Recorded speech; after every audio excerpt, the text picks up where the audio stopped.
So today we're going to dive into the thinking of Nicolai Tangen. He's the CEO of, well, the world's largest sovereign wealth fund. Norges Bank Investment Management. And when we say large, it's almost hard to comprehend. Right. What's the scale we're talking about here?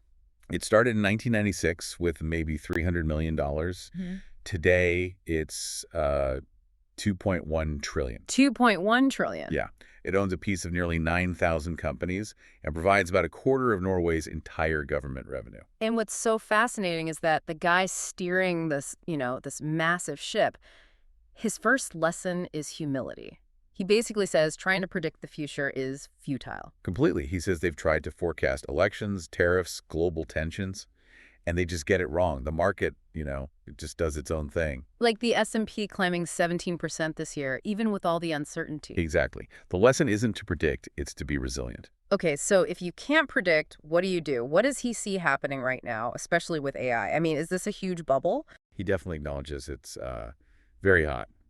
There's this great anecdote he shared. Oh, yeah. The CEO of NVIDIA, Jensen Huang, shared some fried chicken with executives in Korea. Okay. And that single event, just a dinner, caused a frenzy. Stocks in a company called Neuromeca, they make robotic chicken fryers. They just soared. No way. That's incredible. It really shows how irrational things can get. It does. But Tangen makes a really interesting distinction here compared to, say, the dotcom crash. You mean like pets.com? Exactly like that. Yeah.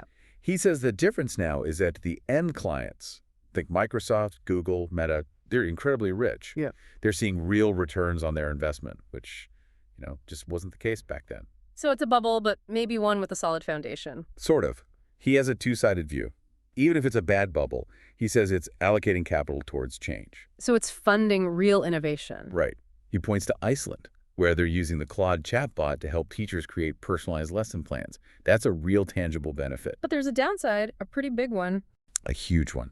He warns that AI is going to massively increase inequality, How so? both within societies.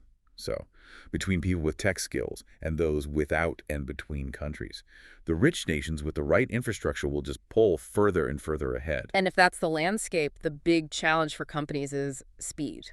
It's all about speed. Mm. He argues that culture is the only thing that matters now, because good culture creates speed in the decision-making. He has that really stark quote, doesn't he? Yeah, it's pretty direct. He says, if you are 2 or 3 years late in implementing this, you are going to lose, and I don't think you are ever going to catch up. Wow. So it's not just an advantage, it's survival. It is. And they're practicing what they preach. They are, quote, carpet bombing their own staff with AI tools. It's working. Apparently so. New graduates used to be a drag on productivity for weeks. Now they're in production within 30 minutes. Almost 2/3 of their employees use AI to write code.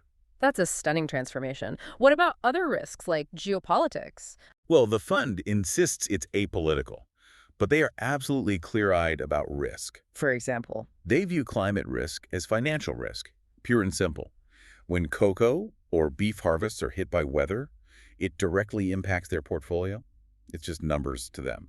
And he also sees politics becoming central to corporate strategy. Oh, absolutely. Hmm. He said after meeting CEOs in New York, his main takeaway was that Washington is the new full-time job. Because tech is so intertwined with defense, with healthcare, everything. Exactly. And you see them acting on these governance principles, too. Right, with the Elon Musk pay package. Yeah, they rejected it. They said the size was one issue, but the other was a lack of mitigation of key person risk. Meaning the company is just too dependent on one person. Precisely.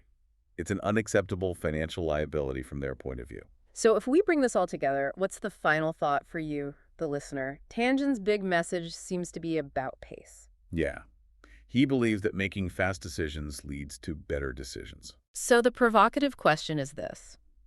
How are you ensuring that your own skills, or maybe your organization's culture, is adapting with that kind of speed?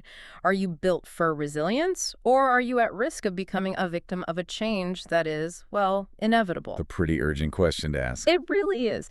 If you enjoyed this deep dive, please subscribe to the channel, turn on the notifications bell, leave your like, and share the video because it helps us keep the channel going. Thank you.